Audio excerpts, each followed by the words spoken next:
ನೀವೇ ಮುಂದಿನ ಬಜೆಟ್ ಮಂಡಿಸ್ತೀನಿ ಅಂತ ಮೊನ್ನೆ ತಾನೇ ಹೇಳಿದ್ರಿ. ಆ ಬೆನ್ನಲ್ಲೇ ಇವರೆಲ್ಲರೂ ಕೂಡ ಹೋಗಿದ್ದಾರೆ. ಯಾರು? ಕೆಲವು ಶಾಸಕರುಗಳು. ಎಷ್ಟು ದಿನ ಹೋಗಿದ್ದಾರೆ? 15 ಜನ ಹೋಗಿದ್ದಾರೆ ಅನ್ನುವಂತ ಮಾಹಿತಿಗಳಿದೆ. 15 ಜನ ಹೋಗಿದ್ದಾರೆ ಅನ್ನುವಂತ ಮಾಹಿತಿಗಳಿದೆ. ಮಾಹಿತಿ ಯಾರ್ಯಾರು?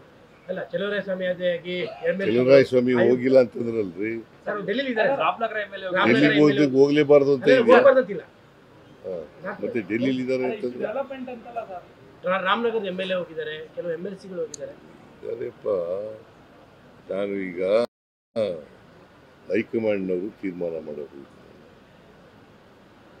ಲೀಡರ್ಶಿಪ್ ಚೇಂಜ್ ಮಾಡೋದಾಗಲಿ, ಸರ್ಕಾರ ರಚನೆ ಮಾಡಿ ಪುನರ್ ರೀಸಫಲ್ ಮಾಡೋದಾಗಲಿ ಯಾರು ತೀರ್ಮಾನ ಮಾಡೋದು? ಹೈಕಮಾಂಡ್ನವ್ರು ಮಾತಾಡಿದಾರ?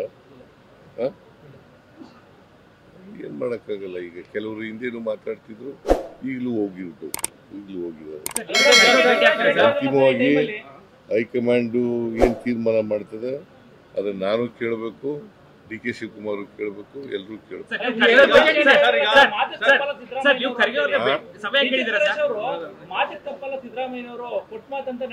ಹೌದು, ಈಗಲೂ ಮಾತು ತಪ್ಪಲ್ಲ. ನಾನು ಎಲ್ಲ ಗ್ಯಾರಂಟಿ ಯೋಜನೆಗಳನ್ನೆಲ್ಲ ಜಾರಿ ಮಾಡಿದ್ದೀವಿ.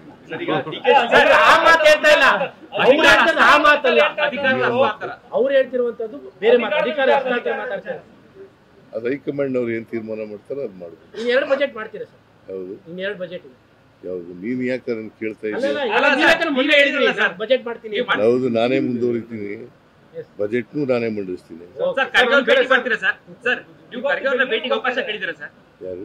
ಖರ್ಗೆ ಅವರೇ ಬೆಂಗಳೂರು ಬರ್ತಾ ಇದ್ದಾರೆ. ಇವತ್ತು ಬೆಂಗಳೂರು ಬರ್ತಾ ಇದ್ದಾರೆ. ಬಂದಾಗ ನಾಳೆ ಭೇಟಿ ಮಾಡ್ತಾರೆ. ಏನ್ ಇಷ್ಟೊತ್ತು ಗಂಟೆ ಹೇಳಿದ್ದೇನೆ, ನಾಳೆ ಭೇಟಿ ಮಾಡ್ತೀನಿ ಅಂತ ಗೊತ್ತಾಗಲ್ಲ ನಿಮ್ಗೆ. DK ಶಿವಕುಮಾರ್ ಅವರು ಸ್ಪಷ್ಟಪಡಿಸಿದ್ರೆ ಮಾತನಾಡಿದ್ರೆ, ಆದ್ರೆ ಕೆಲ ಕಾಂಗ್ರೆಸ್ ಶಾಸಕರು ಪ್ರಮುಖವಾಗಿ ರಾಮನಗರದವರು ಬಹಿರಂಗವಾಗಿ ಮಾತನಾಡೋದು ಮತ್ತೆ ಶುರು ಮಾಡಿದ್ದಾರೆ. ಶಾಸಕರುಗಳು ಮಾತಾಡಬೇಡಿ ಅಂತ ಹೇಳಿ ಒಂದು ಕರೆ ಕೊಟ್ಟಿತ್ತು, ಆದ್ರೂ ಮಾತನಾಡ್ತಾ ಇದ್ದಾರೆ ಅಂತ ಹೈಕಮಾಂಡ್ನವರು ಹೇಳಿದಾರ? ಅವ್ರು ಏನ್ ಹೇಳ್ತಾರೆ ಅದರ ಪ್ರಕಾರ ನಡ್ಕೊಳ್ಳೋದು. ಗೊಂದಲ ಆಗುತ್ತೆ ಅಂತ ಶಾಸಕರುಗಳು ಒಂದೊಂದು ಮಾತು ಹೇಳಿದ್ರೆ ಕಾರ್ಯಕರ್ತರಲ್ಲಿ ಗೊಂದಲ ಆಗ್ತದೆ ಅನ್ನೋದು ವಿಚಾರ. ಅದಕ್ಕೆ ಹೈಕಮಾಂಡ್ ಏನ್ ತೀರ್ಮಾನ ಮಾಡ್ತದೆ ಅದು ಎಲ್ರೂ ಕೂಡ ಭದ್ರಾಗಬೇಕು. ಶಾಸಕರು ಭದ್ರಾಗಬೇಕು, ಮಂತ್ರಿಗಳು ಭದ್ರಾಗಬೇಕು, ನಾನು ಭದ್ರಾಗಬೇಕು, ಡೆಪ್ಟಿ ಚೀಫ್ ಚೀಫ್ ಮಿನಿಸ್ಟರ್ ಶಾಸಕರಿಗೆ ಹೇಳ್ಬಿಡಿ, ಕಂಟಿನ್ಯೂ ಮಾತಾಡೋದು ಬೇಡ, ಯಾಕೆ ಹೈಕಮಾಂಡ್ ಮಾತಾಡ್ಲಿ ಅಂತ. ಯಾರಿಗೆ ನೀವು ಸಲಹೆ ಕೊಡ್ಬೋದಾ ಅಂತ ನಿಮ್ಮ ಶಾಸಕರಿಗೆ? ಯಾಕಂದ್ರೆ ಅಲ್ಲಿಂದ ಹೈಕಮಾಂಡ್ ಏನ್ ಹೇಳ್ತದೆ ಅದೇ. ಹೈಕಮಾಂಡ್ ಯಾವಾಗ ಹೇಳುತ್ತೆ ಸರ್?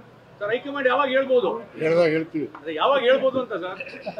ಹೈಕಮಾಂಡ್ ಯಾವಾಗ ಹೇಳ್ಬೋದು? ಲೇಟೆಸ್ಟ್ ಹಾಗೂ ಇಂಟ್ರೆಸ್ಟಿಂಗ್ ಸುದ್ದಿಗಳಿಗಾಗಿ ಬಾಸ್ ಟಿವಿ ಕನ್ನಡ ಚಾನೆಲ್ನ ಸಬ್ಸ್ಕ್ರೈಬ್ ಮಾಡಿ. ಹಾಗೆಯೇ ಬೆಲ್ ಐಕಾನ್ ಪ್ರೆಸ್ ಮಾಡಿ. ಇದರ ಜೊತೆಗೆ ಫೇಸ್ಬುಕ್, ಇನ್ಸ್ಟಾಗ್ರಾಮ್, X ನಲ್ಲೂ ಮಿಸ್ ಮಾಡದೆ ಫಾಲೋ ಮಾಡಿ.